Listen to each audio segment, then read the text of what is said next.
Di banyak tempat di dunia, Idul Adha adalah perayaan penuh sukacita. Sholat berjemaah di lapangan terbuka, anak-anak berlarian dalam baju terbaik mereka, keluarga berkumpul, memotong kurban, dan saling mengirim makanan.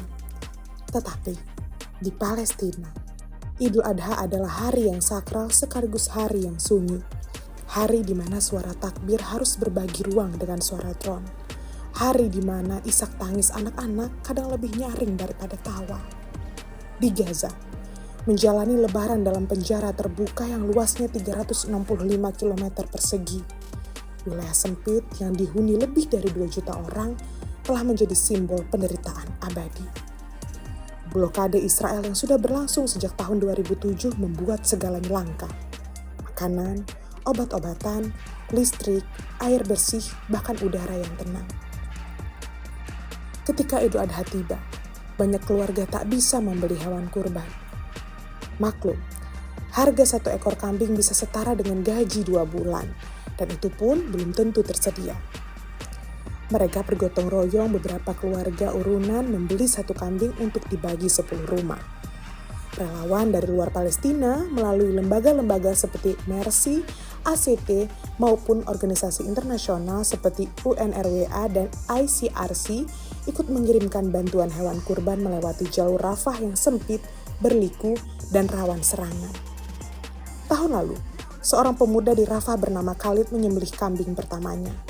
Bukan karena ia kaya, tapi dia dan 9 tetangga lainnya menabung selama 5 bulan.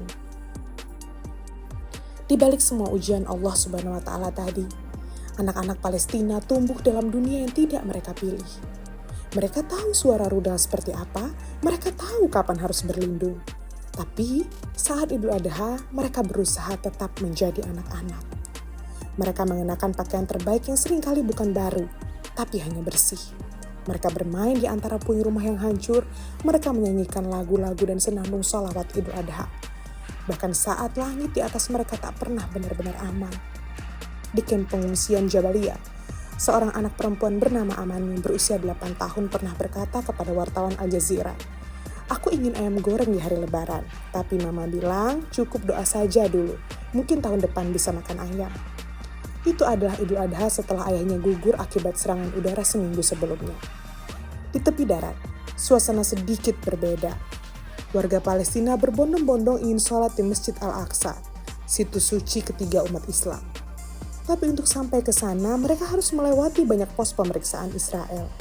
Lansia, perempuan, bahkan anak-anak diperiksa, diinterogasi, dan bahkan juga kadang dilarang lewat.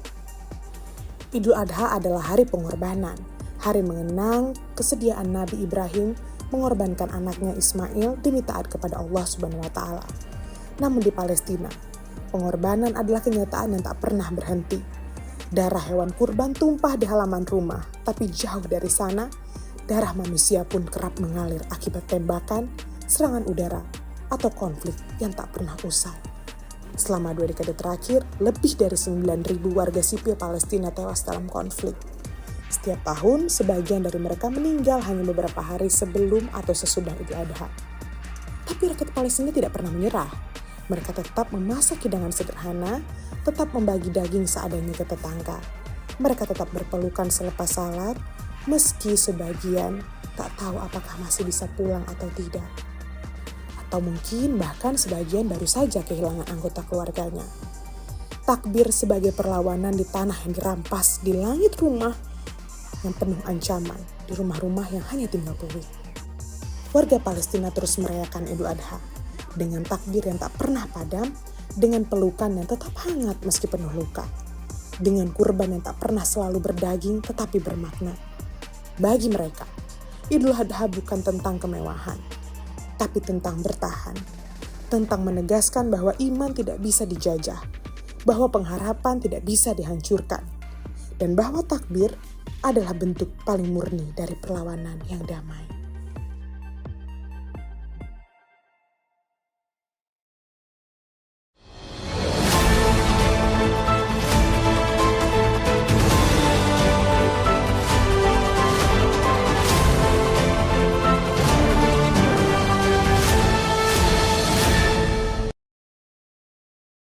Jangan lupa like, komen, dan subscribe. Serta aktifkan lonceng notifikasi.